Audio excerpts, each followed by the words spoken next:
அகில மீடியா நேயர்களுக்கு வணக்கம். இன்றைய உலக முக்கிய செய்திகள். முதலில் தலைப்புச் செய்திகள். காசாவில் பட்டினி சாவு 303ஆக அதிகரிப்பு. ஏரியில் உலங்கு வானூர்தி வெடித்து சிதறும் பகீர் காட்சி. இந்தியாவுக்கான 50% வரி இன்று முதல் அமலுக்கு. இந்தியா பாகிஸ்தான் போரில் 7 விமானங்கள் சுட்டு வீழ்த்தப்பட்டது. அமெரிக்க அதிபர் டிரம்ப் தெரிவிப்பு.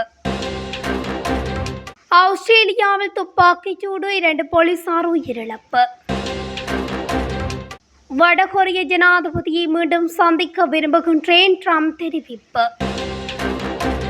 காசாவில் உள்ள நாசர் மருத்துவமனை மீதான இஸ்ரேலிய தாக்குதலை கண்டித்த ஈரான். இஸ்ரேலிய படைகள் மீது பயங்கர தாக்குதல், ஹமாஸ் தெரிவிப்பு. ஜம்மு காஷ்மீரில் மண் சரிவு, 30 பேர் உயிரிழப்பு. அணுசக்தி ஒப்பந்தம், ஈரானுடன் ஐரோப்பிய நாடுகள் கடைசி நேர பேச்சு தொடர்பென விரிவான செய்திகள். இஸ்ரேலின் முற்றுகையால் காசாவில் பட்டினி மற்றும் ஊட்டச்சத்து குறைபாடுகளால் உயிரிழந்தவர்களின் எண்ணிக்கை 303ஆக உயர்ந்துள்ளதாக சர்வதேச ஊடகங்கள் செய்தி வெளியிட்டுள்ளன. இதுகுறித்து காசா சுகாதாரத்துறை அமைச்சகம் வெளியிட்ட அறிக்கையில் தெரிவிக்கப்பட்டுள்ளதாவது: கடந்த 24 மணி நேரத்தில் பட்டினி மற்றும் ஊட்டச்சத்து குறைபாட்டால் மேலும் 3 பேர் உயிரிழந்தனர். இதையடுத்து உணவில்லாமல் உயிரிழந்தவர்களின் எண்ணிக்கை 303ஆக உயர்ந்துள்ளது. இதில் 117 பேர் சிறுவர்கள். இது தவிர காசா முழுவதும் இஸ்ரேல் கடந்த 24 மணி நேரமாக நடத்திய தாக்குதலில் 75 பேர் உயிரிழந்தனர். இதில் உணவுப் பொருள் வாங்குவதற்காக விநியோக மையத்துக்கு வந்த 17 பேரும் அடங்குவர் என்று அந்த அறிக்கையில் குறிப்பிடப்பட்டுள்ளது. இத்துடன் காசாவில் கடந்த 2023 அக்டோபர் 7 முதல் இஸ்ரேல் ராணுவம் நடத்தும் தாக்குதலில் இதுவரை 62,819 பேர் உயிரிழந்துள்ளதோடு 1,58,629 பேர் காயமடைந்துள்ளதாகவும் குறிப்பிடப்பட்டுள்ளது. பிரான்சின் பிரிட்டனி மாகாணம் ரோஸ்பெர்டன் நகரில் உள்ள வனப்பகுதியில் காட்டுத்தீ வேகமாக பரவி வருகிறது. காட்டுத்தீயை அணைக்கும் பணியில் தீயணைப்பு வீரர்கள் ஈடுபட்டு வருகின்றனர். தீயணைப்பு பணியில் உலங்கு வானூர்திகளும் ஈடுபடுத்தப்பட்டுள்ளன. இந்நிலையில் ரோஸ்பெர்டன் நகரில் உள்ள ஏரியிலிருந்து மரணி 29 ரக உலங்கு வானூர்தி தண்ணீரை சேகரிக்க முயன்றது. அப்போது விமானியின் கட்டுப்பாட்டை இழந்த உலங்கு வானூர்தி சிறிது நேரம் பட்டமடைந்து பின்னர் ஏரிக்குள் விழுந்தது. இந்த சம்பவத்தில் விமானி அதிர்ஷ்டவசமாக உயிர் பிழைத்தார் என வெளிநாட்டு ஊடகங்கள் செய்தி வெளியிட்டுள்ளன. தண்ணீரை சேகரிக்க முயன்ற போது உலங்கு வானூர்தியின் அடிப்பகுதி ஏரியில் உள்ள தண்ணீர் மீது உரசியதாலே இந்த விபத்து ஏற்பட்டுள்ளது. இந்த விபத்து தொடர்பான வீடியோ தற்போது சமூக வலைதளத்தில் வைரலாகி வருகிறது. அமெரிக்காவில் இறக்குமதி செய்யப்படும் இந்திய பொருட்களுக்கு விதித்த 50% வரி இன்று முதல் அமல்படுத்தப்பட உள்ளதாக சர்வதேச ஊடகங்கள் செய்தி வெளியிட்டுள்ளன.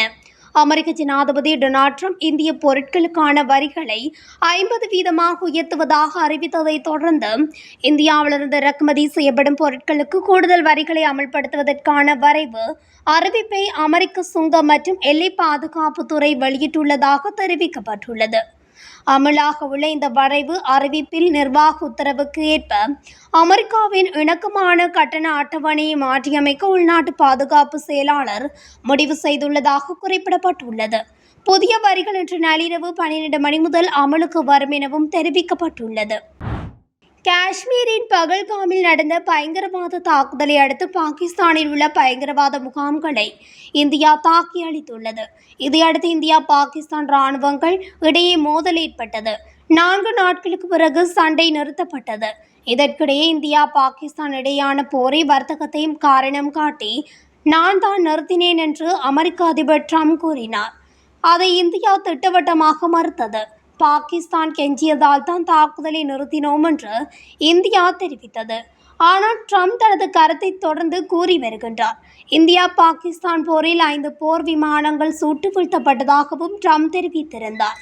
இந்த நிலையில் வெள்ளை மாளிகையில் தென்கொரிய அதிபருடனான இருதரப்பு சந்திப்பின் போது இந்தியா பாகிஸ்தான் இடையேயான சண்டை குறித்து ட்ரம்ப் மீண்டும் பேசியுள்ளார். இது தொடர்பாக அவர் கூறியதாவது, இந்தியா பாகிஸ்தான் இடையே பெரிய போர் ஏற்பட்டிருக்கும். அந்த போர் உட்பட உலகின் பல போர்களை நான் நிறுத்தியுள்ளேன். இந்தியா பாகிஸ்தான் இடையிலான போர் அணு ஆயுத போராக மாறியிருக்கும்.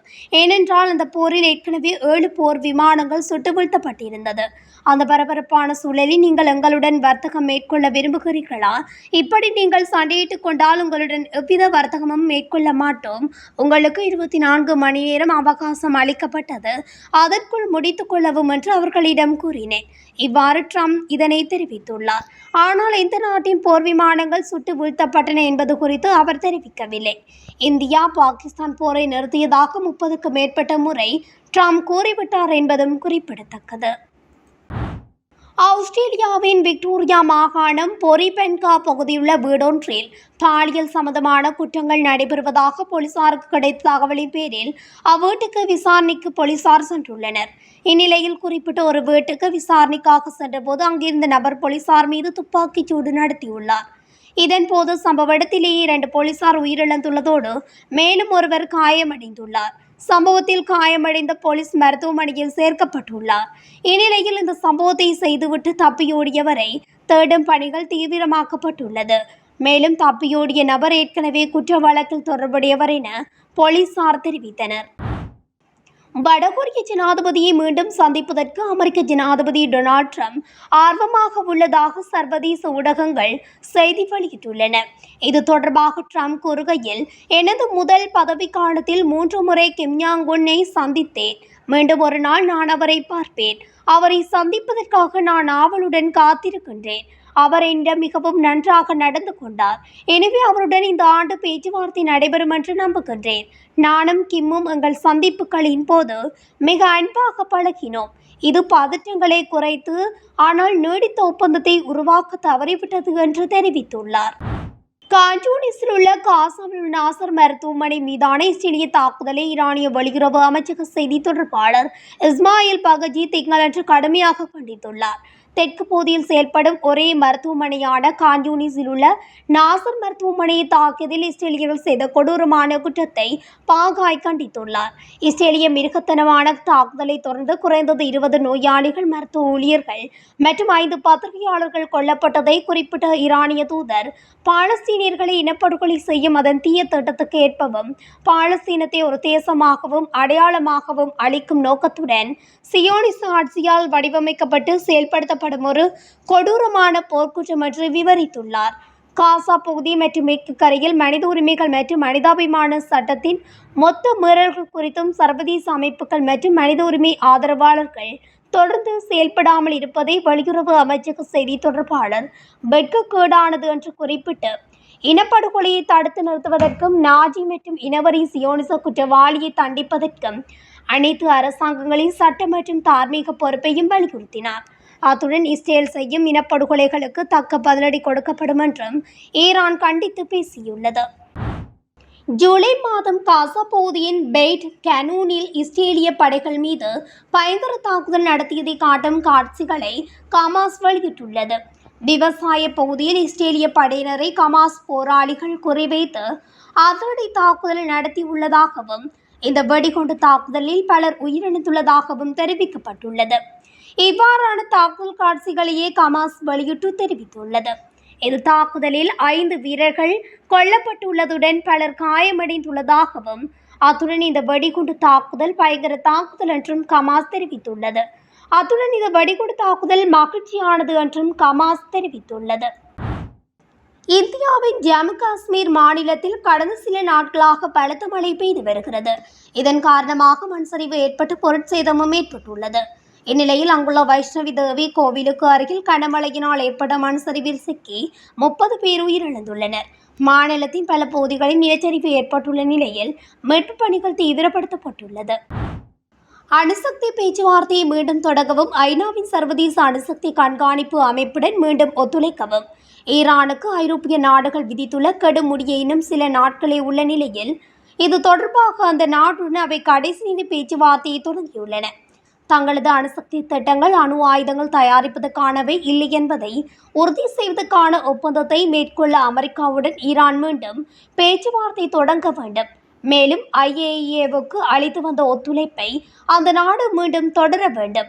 ஆகஸ்ட் 31க்குள் இந்த நடவடிக்கைகளை மேற்கொள்ளாவிட்டால் 2015 அணுசக்தி ஒப்பந்தத்தின் கீழ் நிறுத்தி வைக்கப்பட்டிருந்த ஈரான் மீதான பொருளாதார தடைகளை மீண்டும் விதிப்பதற்கான நடைமுறைகள் தொடங்கப்படும் என்று பிரிட்டன், பிரான்ஸ், ஜெர்மனி ஆகிய நாடுகள் எச்சரித்துள்ளன. இதுகுறித்து ஐநாவுக்கு அந்த நாடுகள் கடந்த வெள்ளிக்கிழமை 8ஆம் தேதி அனுப்பிய கடிதத்தில் ஈரான் அணு ஆயுதம் உருவாக்குவதை தடுக்க நாங்கள் எப்போதும் ராஜ்ய ரீதியிலான நடவடிக்கைகளை தான் பயன்படுத்துவோம்.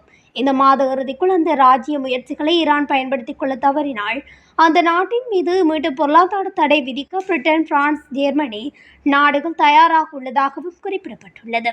அத்துடன் இறுதிக்கட்ட பேச்சுவார்த்தைகள் தொடங்க உள்ளதாகவும் கூறப்படுகின்றது. இத்துடன் அகில மீடியாவின் இன்றைய உலக முக்கிய செய்திகள் நிறைவடைகின்றன. தொடர்ச்சியாக செய்திகளை அறிந்து கொள்ள அகில மீடியாவுடன் இணைந்திருங்கள். நன்றி, வணக்கம்.